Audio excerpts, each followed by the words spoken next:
Guys, welcome to the I Love CVille Show. My name is Jerry Miller. Thank you kindly for joining us. We are live in Charlottesville, across Albemarle County, the Commonwealth, the country, and the world on the I Love CVille Network. Nothing fires me up.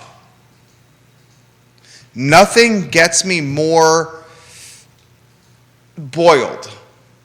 Few things. I won't say nothing. I'll say few things get my blood more boiled than tax increases. Increased taxes are regressive tactics that penalize individuals, couples, and families living on the financial margin. And today, heading into next year, Albemarle County and its jurisdiction are considering an 8.3% real property tax assessment increase, the largest in jurisdiction history. At the same time that Albemarle County is considering an 8.3% real property tax assessment increase, the jurisdiction is also contemplating an increase in taxes from a meals tax and a lodging tax standpoint. I'm going to take a deep dive and unpack this for you. I'm going to give you a succinct answer of the impact this will have on Albemarle County before I take that deep dive. The succinct answer is expediting gentrification. The succinct answer is making the jurisdiction even more of a playground for wealthy white folks. Can I cut to the chase even more than that? No, I cannot. That topic in a matter of moments on the I Love CVille Show. I will also discuss ideas for incremental revenue, new concepts, new models, new streams for tax revenue for the jurisdiction, as opposed to heading to your wallets, your pocketbooks, your purses, your bank accounts, your checking accounts, and asking for more money. I'm going to give new ideas of where revenue can be found for the jurisdiction. That's called leadership from a small business mindset. We'll talk about Hunter Craig's new Ivy Shopping Center. We'll talk about the Bebedero and its new location, formerly in the downtown Grille spot. The Scuttlebutt, we're hearing about a brewery heading to the downtown mall. Brennan Armstrong's draft stock positioning. And the utter need for Charlottesville, Virginia, in Albemarle County, to have a Nashville hot chicken joint or a grilled cheese joint with all the fixings. More topics, those topics and more on the I Love CVille Show. First, I'll give some love to Skooma Boutique Dispensary. Skooma Boutique Dispensary, David and his beautiful wife, the visionaries, the business people behind Skooma Boutique Dispensary on the Charlottesville Downtown Mall. Certificates of analyses for everything in the store. Skooma Boutique Dispensary, the best dispensary in Charlottesville and Central Virginia. All right, let's cut to the chase. I encourage anyone watching this program, and someone tell Allison Rabel I'm giving you some props. Before I get into the topic, I'm going to say this. Allison Rabel, you do a phenomenal job covering Albemarle County as the Albemarle County beat reporter for the Daily Progress. Allison Rabel, you are a hell of a reporter. Allison Rabel, I read your content daily. When you publish it, when you print it, when you write it. You are fantastic.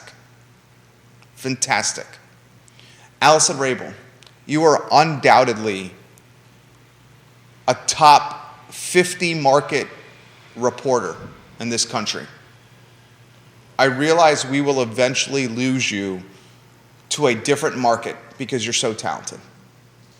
And anyone that's watching and listening to this program must realize how talented the beat writer for Albemarle County, is. Please, someone tell Allison Rabel I just said that. Tag Allison Rabel. Pass it along to Allison Rabel. She's fantastic. Today, in today's newspaper, I'm a subscriber. Subscribe to the daily newspaper. It desperately needs your help from a subscription standpoint.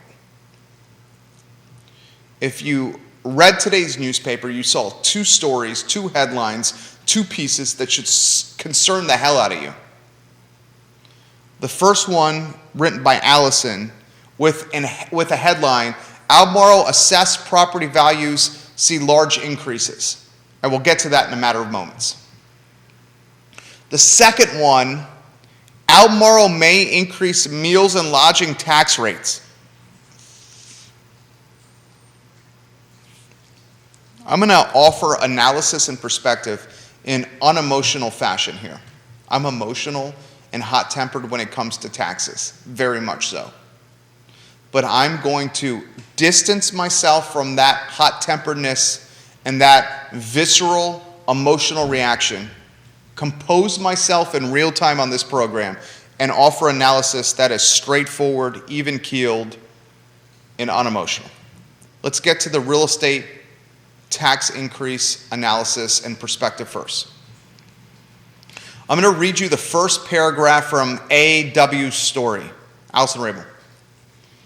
Real property tax assessments will rise by an average of an estimated 8.32% in Albemarle County for 2022, by far the largest increase the county has had since it started doing annual assessments in 2008, according to its assessor. Now, I'm going to reference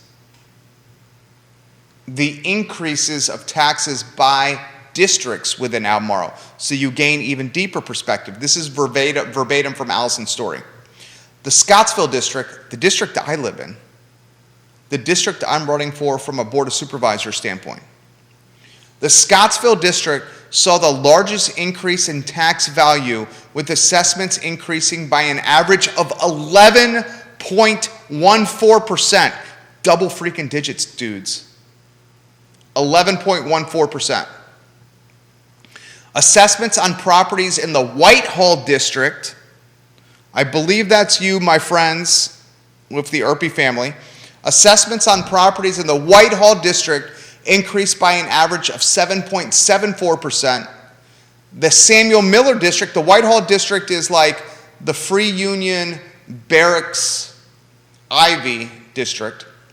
The Samuel Miller district, which is the much of 5th Street Extended, Redfields, Oak Hill, Whittington, Vills at Southern Ridge. The Samuel Miller district increased by an average of 8.37%, while the Rivanna district, that's B. Lepisto's district, Rivanna district, the Rivanna district assessments increased by an average of 7.17%.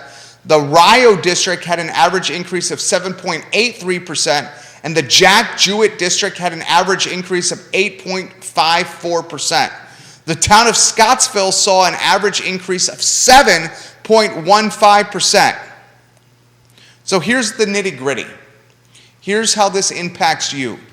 Here's what you should be concerned about. Johnny Ornelas, I will get to that fabulous comment. Leave your thoughts, leave your comments, leave your anger, leave your perspective, leave your analysis in the feed, and I will relay it live on air. We are live on every social media platform known to mankind.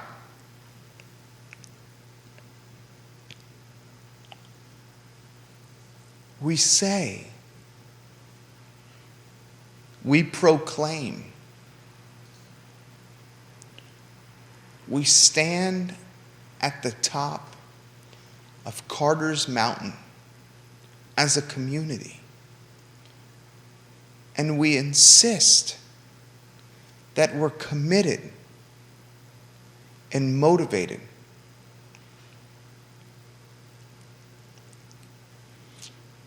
by diversity and social equity and social justice, and creating a community that is not homogeneous, but is different in its look and thought and feel. We all say, especially leadership, that we're focused and committed on this. Yet when you increase real property tax assessments by an average of 8.32% across an already deep-pocketed, well-heeled, deeply resourced, and wealthy jurisdiction, you are expediting gentrification and making the jurisdiction even more wealthy and white.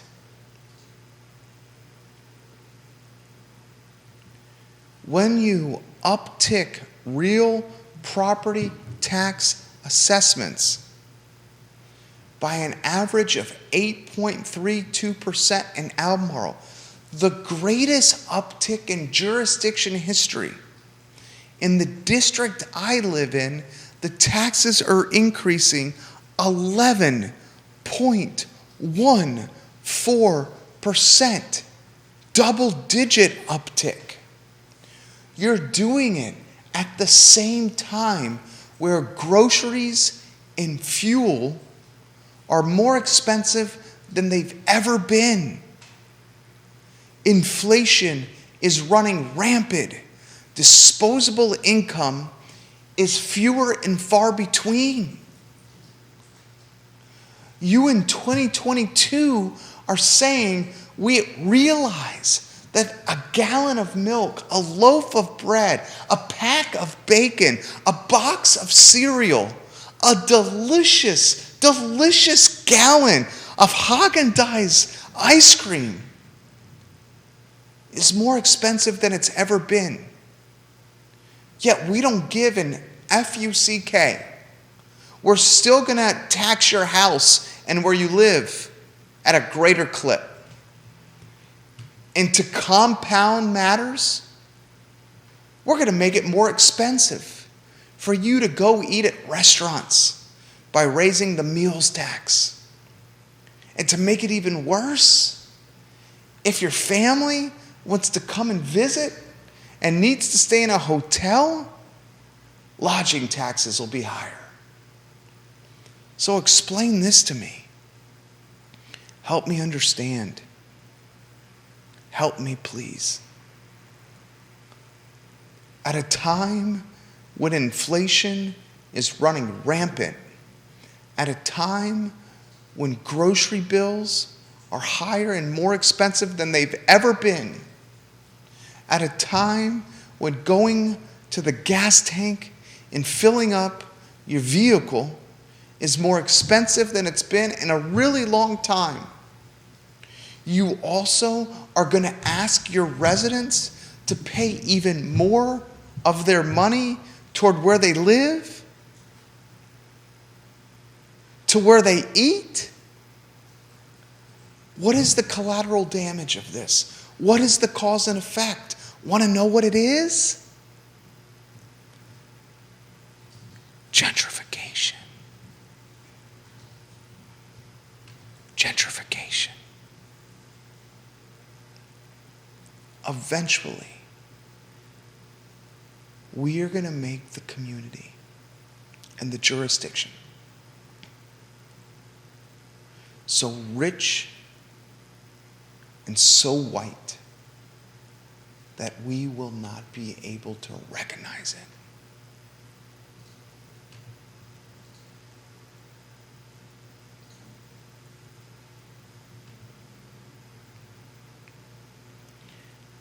Explain to me how it makes reasonable sense to increase taxes on home ownership, tax assessments on home ownership at the greatest clip known to the jurisdiction's history, at the very same time that groceries and fuel are becoming unattainable. And at the very same time, you're considering an uptick on meals taxes at local restaurants. Who does that impact the most? Seniors living on a fixed budget that are retired. Families and couples and individuals that are out of work and unemployed. Families and couples and individuals that are living on the financial margin. We scream at the tip of Carter's Mountain that affordable housing is a must and a priority and a focal point for the community. Yet we uptick home ownership tax assessments at the greatest clip the jurisdiction has ever seen. Explain to me how a commitment to affordable housing coincides with a commitment to home ownership tax increases. That, my friend, is hypocrisy. That is hypocrisy.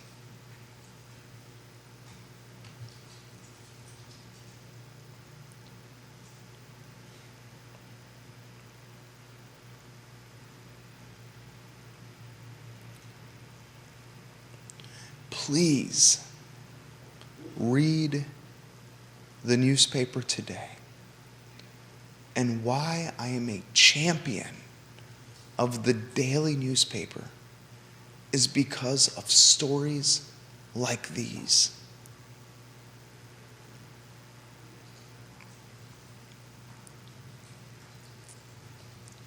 We cannot commit ourselves and prioritize affordable housing and at the very same time commit ourselves and prioritize real property tax assessment increases. That doesn't work. That doesn't jive. That ain't peanut butter and jelly. Now, it's paramount to emphasize, reiterate, and scream from the tips of Spy Rock, of Wendell Woods Mountain, of Carter's Mountain. It's paramount that I reiterate what I'm about to say. Tax increases are regressive tactics. Tax increases are regressive tactics. Tax increases are regressive tactics that impact negatively fixed income, retired, unemployed, and low income individuals, couples, families.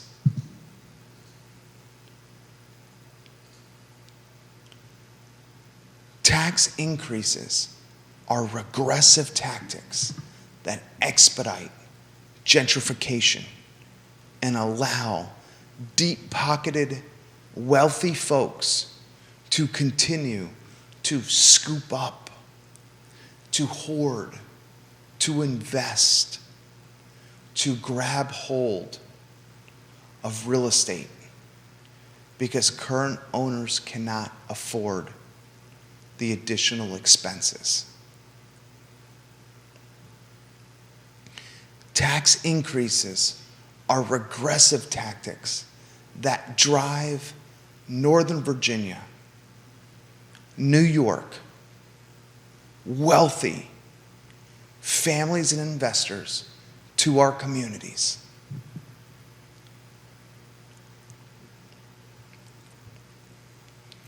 Increasing taxes on real property at the same time that inflation is running rampant, at the same time that meals taxes are being considered upticking as well, is the definition of not seeing the forest through the trees. If you're a first-time home buyer and you're contemplating home purchase, your first one, you do a business model, a spreadsheet of the costs that you will incur every month. You consider your mortgage. You consider insurance, wear and tear on your home. You consider upgrades. You have a line item for what could go wrong, and you have a line item for taxes.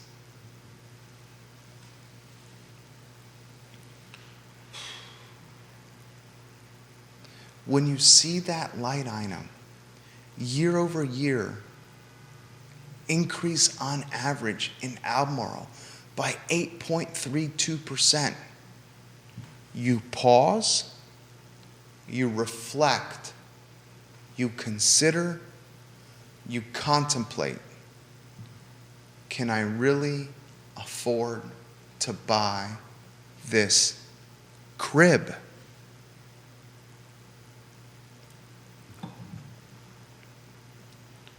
And on the other side of the spectrum,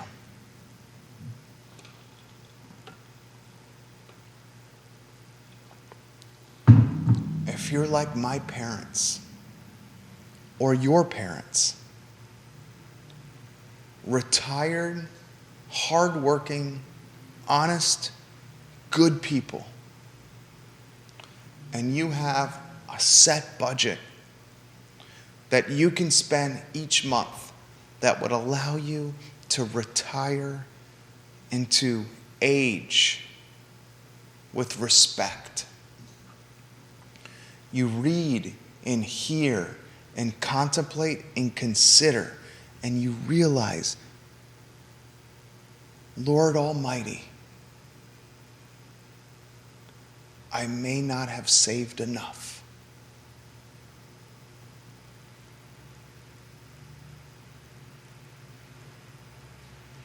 If inflation is a kick in the balls,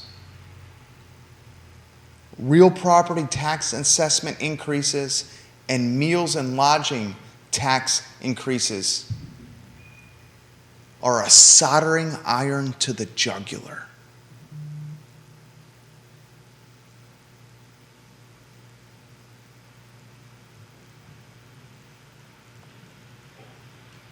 Now, we are left with these options. Do we take it and do nothing? And if we do, the cause and effect is less money to spend on Main Street, on Pantops, on the downtown mall, on West Main, on Route 29, on the UVA corner, because our disposable income is fewer and far between. Alternatively, we can consider new incremental sources of tax revenue that will benefit the jurisdiction. I've intelligently, patiently considered incremental sources of taxable revenue for Albemarle County in my platform for Board of Supervisors. Explain to me why they're not regional or East Coast sports tournaments in Albemarle. Why do we not have the soccer and lacrosse, the field hockey and pickleball, the squash, the running, the golf, the football, and basketball tournaments that attract folks from all over the East Coast to Albemarle County in Central Virginia with open purses and wallets and pocketbooks? Why do we not have sports tourism in Albemarle County? We have the University of Virginia in our backyard. We have the MacArthur Squash Center in our backyard. We have SOCA, the Charlottesville Albemarle County Soccer Organization, in our backyard. We have golf courses in our backyard. Yet we have no Mid-Atlantic or East Coast regional tournaments that attract incremental taxable revenue to our jurisdiction.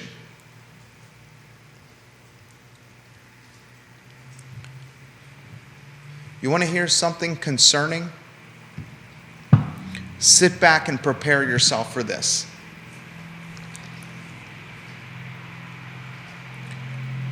Real estate property taxes in Albemarle County comprise 68% of total revenues for Albemarle in the last fiscal year that ended in June. Allison Rabel's story today. A-dubs, hell of a job today. I'll give that to you again. Real estate property taxes comprised 68% of total revenue for Albemarle County in the last fiscal year that ended in June. That should scare the hell out of you if you're a homeowner. That should scare the hell out of you if you're a retired family or couple or individual. That should scare the hell out of you if you have any wishes, hopes, dreams, or aspirations of purchasing a home for the first time. If the lion's share, and by lion's share I mean 68% of cash, money, green, moolah, loot, dinero, greenbacks is comprised of sticks and bricks and shingles and hardy plank and masonite, you realize that prioritizing new sources of revenue is not a foundation or focal point. Sports tourism, where the hell is it? Explain to me why Biscuit Run Park is sitting empty, unutilized, vacant, and forgotten in Albemarle County.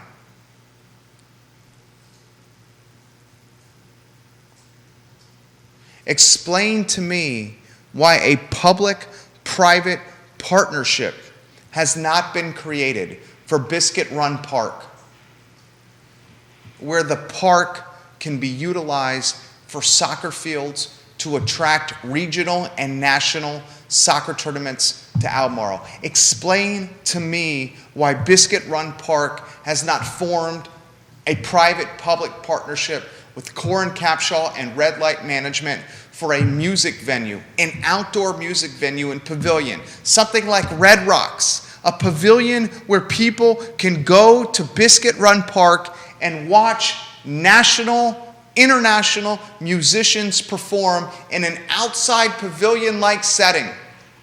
Purchase tickets, buy food, and enjoy God's creation in Albemarle County, celebrating music while opening up wallets and purses for the jurisdiction. That's incremental taxable revenue. Why is that not happening?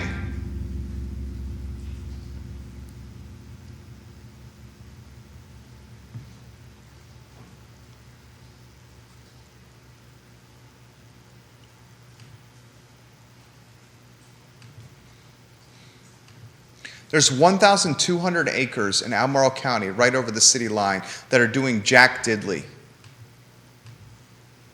Literally nothing. There's the University of Virginia that's in Albemarle County that would love nothing more than to have showcase sports tournaments in Albemarle County where the coaches at UVA can see firsthand the next generation of talent that could matriculate to the University of Virginia. They could be recruited by UVA and given scholarships. That ain't happening either. Instead, the prioritization and the choice is to pursue real estate tax revenue even more at a greater and deeper clip. At the same time that inflation, groceries, and fuel are expensive as hell. Giddy up and get ready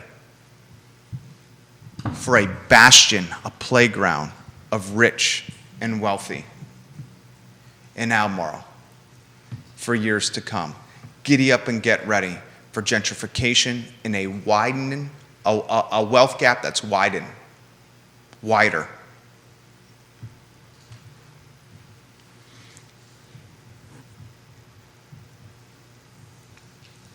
Those are two ideas that currently are not being utilized.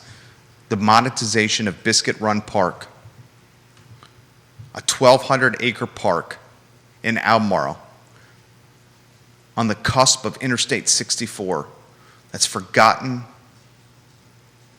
disregarded, ignored, and sports tourism. Do a little research and see how much sports tourism and sports tournaments generates for Richmond, Virginia. And then ask yourself why Charlottesville with UVA. Would you say UVA has more appeal from a brand recognition standpoint than Virginia Commonwealth University? I would. Ask yourself why nothing from a sports tourism standpoint is happening in CVille or Albemarle. Burns me and irks me. It burns me and it irks me. Let's get to a couple of comments. Johnny Ornalis, I love you, Johnny Ornalis. Jerry Miller, are you surprised with what's going on? Along with housing prices going up, I saw that coming now. Adding food and lodging tax, that's just a cherry on top. Also, did we not think that by raising wages this would not happen? I've been saying all along, raising wages is not the answer because everything is going to increase with it. Johnny's a multiple restaurant owner. Alan Polson, tax assessments was a few years ago regulated by state law. If memory serves, sales pricing controls local assessments. Law was written to eliminate the good old boy system. The city of Charlottesville was heavy in old boy system. Albemarle was too.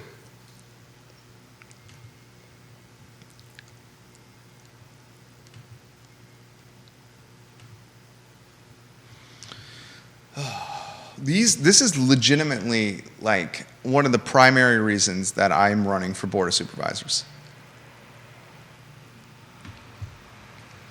I legitimately would go in, if fortunate to be elected, with the mindset of a small business owner that has to prioritize every dollar, that would think creatively and open-mindedly and incrementally from a revenue standpoint.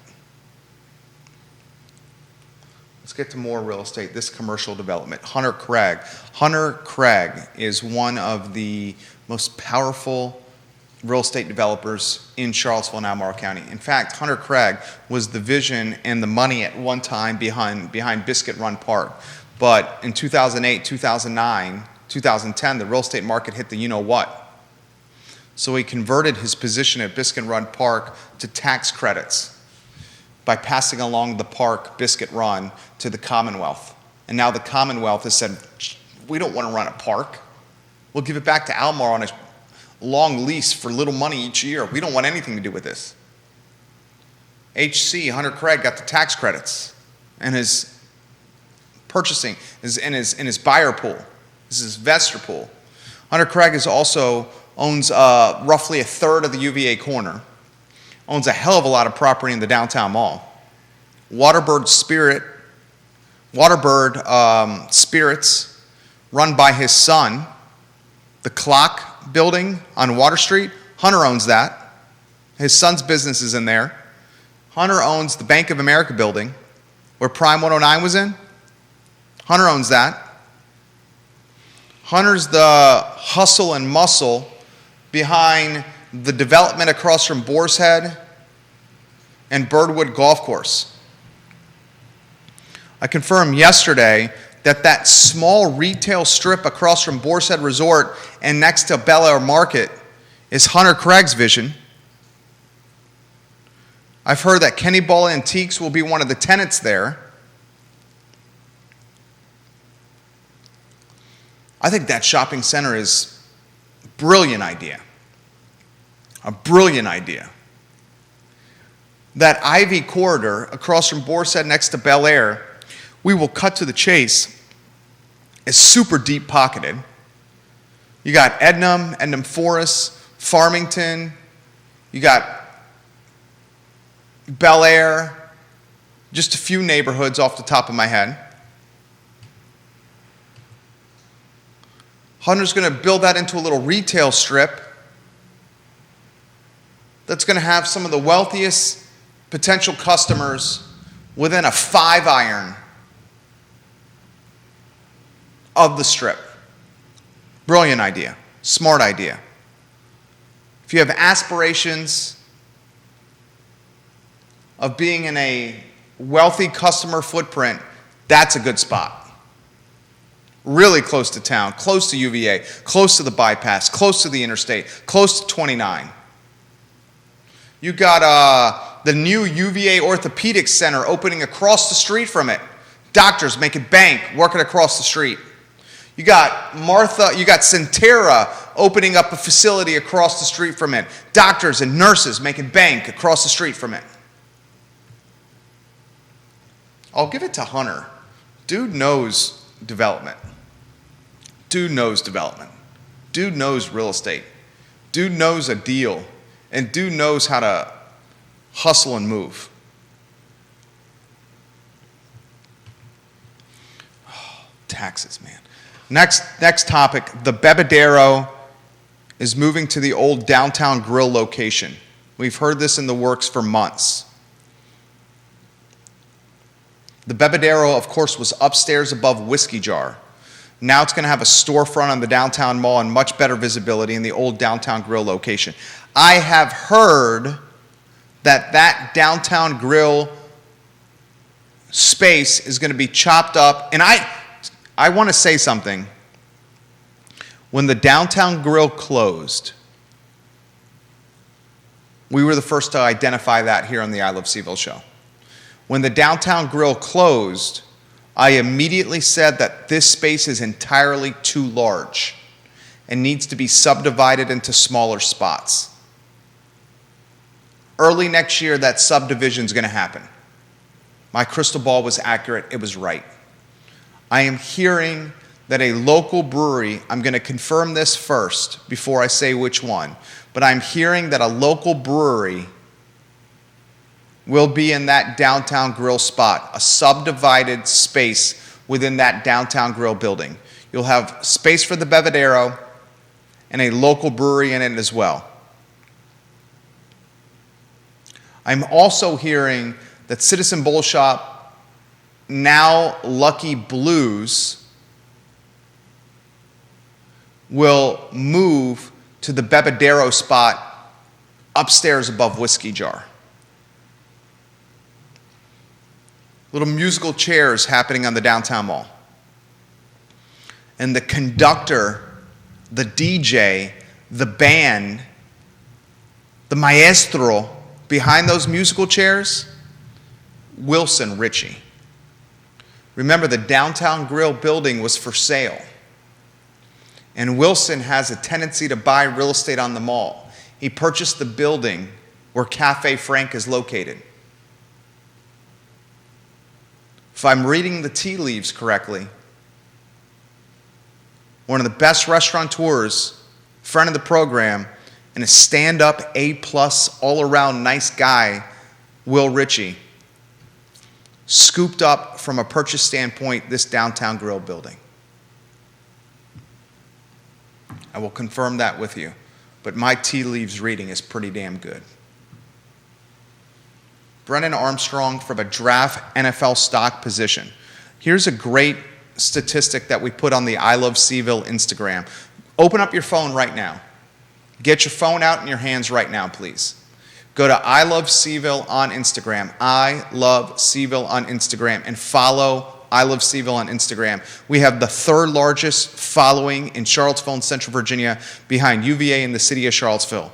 Over 13,100 people follow our account because we publish and we post and we feature content that is nowhere else. Do it now, please. Please do it now.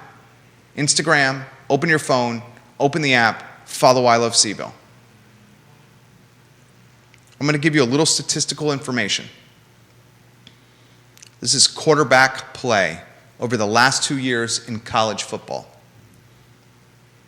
The most total yards in college football in the past 2 seasons. Brennan Armstrong has posted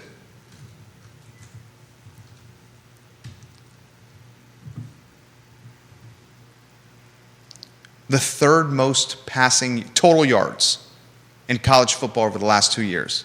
Old Miss gunslinger, Old Miss running rebels, Matt Corral. He has accounted for 7,773 total yards over the last 2 years. Sam Howell, the UNC quarterback, has accounted for 7,408 total yards the past 2 years. Brennan Armstrong, UVA quarterback, has accounted for 7,369 total yards over the last 2 years. And Kenny Pickett, the ACC Player of the Year, the Pittsburgh quarterback, he's playing in an ACC championship. Kenny Pickett has accounted for 7,105 total yards in the last 2 years. So Brennan Armstrong in college football over the last 2 years, total yard standpoint, is third. Old Miss quarterback is 1, UNC quarterback is 2, Brennan Armstrong is 3, Kenny Pickett, the Pittsburgh quarterback, is 4. Now here's their projected NFL mock draft pecking order, where they will go in the draft. Matt Corral, 10. Number 10 in the upcoming draft. The Ole Miss quarterback, projected to go 10. Kenny Pickett, projected to go 12. Sam Howell, projected to go 17. Those are all first-round selections. Brennan Armstrong, projected to go 153. That's a fifth-round selection. So the Ole Miss quarterback has the most total yards over the last 2 years, and he's projected to go in the first round at the 10th position. Kenny Pickett is projected to go in the first round at the 12th position. Sam Howell's projected to go in the first round at the 17th position. Brennan Armstrong is projected to go in the 5th round at the 153 position. Explain that to me. Some folks have said he's injury prone. I've emphasized that. Well, if he was healthy, he would undoubtedly have made up the 400-yard difference between himself, Brennan Armstrong, and the Ole Miss quarterback at number 1, a difference of roughly 400 yards. How many games did Brennan miss this year? He missed the Notre Dame game. We got humiliated by Notre Dame on national TV. He came out, in the fourth quarter of the BYU game. We were in that contest until Brennan went down. He played in the Pittsburgh game and looked incredible, like he didn't have busted ribs.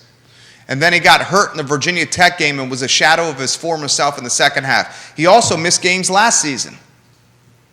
Injury prone is a concern, but I don't necessarily characterize him as injury prone. I characterize him as a tough guy who's resistant to sliding, to protecting his body. I think Brennan Armstrong over the last 2 years realizes, yeah, dude, he's got swagger. Yeah, dude, he's tough as nails. Yeah, dude, he was a former high school safety. But good God, he's important to the team and to the program, and he can't get injured, so he better get on the turf and slide and protect his frame. The number one thing I see going against Brennan Armstrong, number one thing, is not the fact that our football team has been 6-6 the last 2 seasons. It's not the fact that he's been injured the last 2 seasons and has not played a full campaign either year. The number one concern is the height. The height. 6'2". And that height issue, seeing over the offensive line, has proven to be less of a concern in today's version of the National Football League.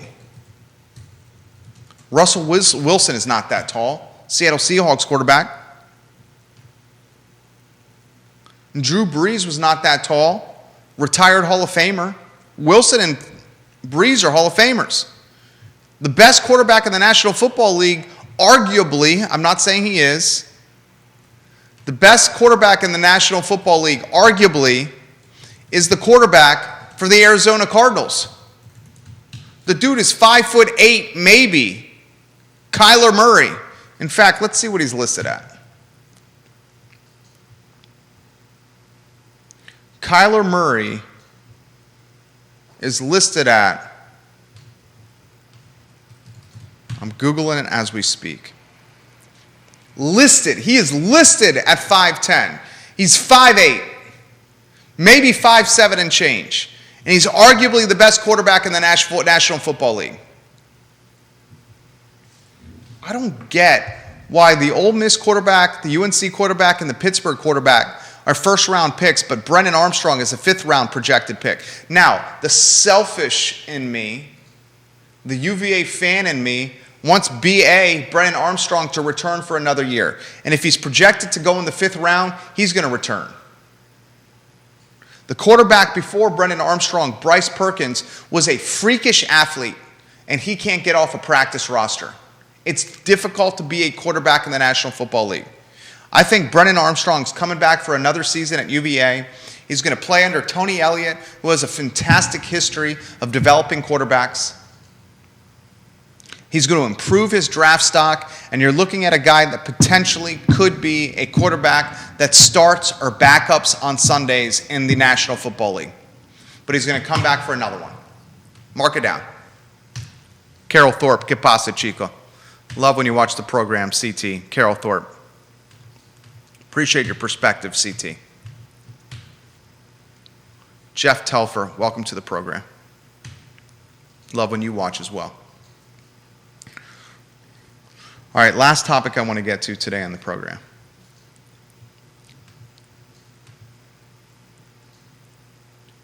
Someone explained to me, this is a food topic. I love food. We love eating out. Wife and I love eating out. Meals taxes going up. Sweet pea, we may not be going to so much fine dining. We might be going to a little more fast casual with the meals tax potentially upticking.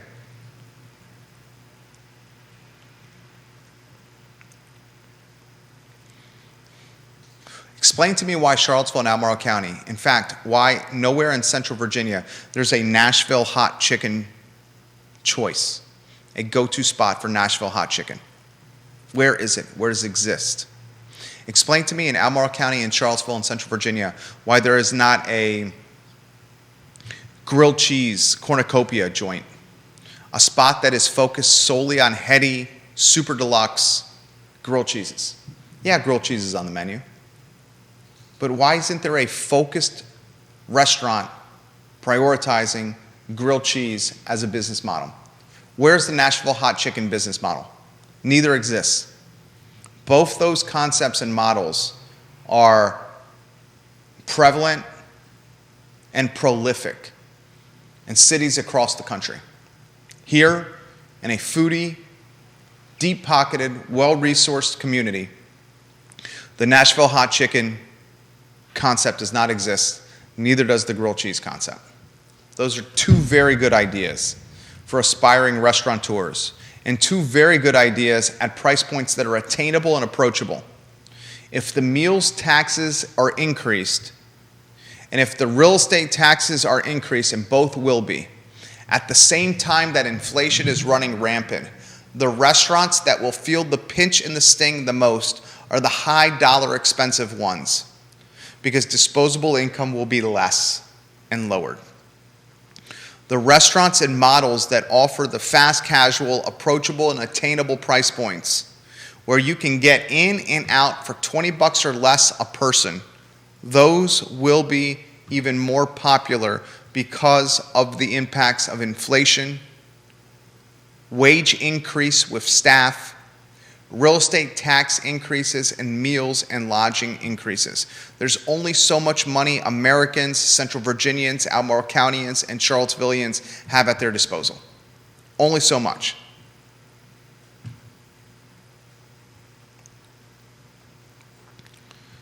Oh. I had to get this stuff off my chest. In a lot of ways, in many circumstances, this show is therapeutic for me. I love connecting with you guys through every social media platform known to mankind.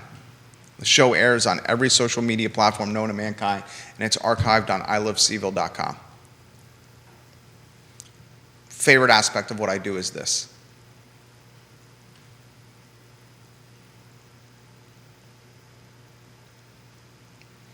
It's also therapeutic. All right, that's a wrap. J-Dubs is our director. Give me a what, Judah? What? You're a good man. My name is Jerry Miller. This is the I Love CVille Show, where we showcase the best of Charlottesville, Virginia, where we have frank conversation and where we come up with creative ways to make the municipalities that we call Central Virginia a better place to live from a diversity and quality of life standpoint. And please, if you leave with one theme from today's show, realize and let it resonate that increased taxes are regressive tactics that negatively impact retired couples and families and individuals and lower income families and couples and individuals that are living on the financial margin.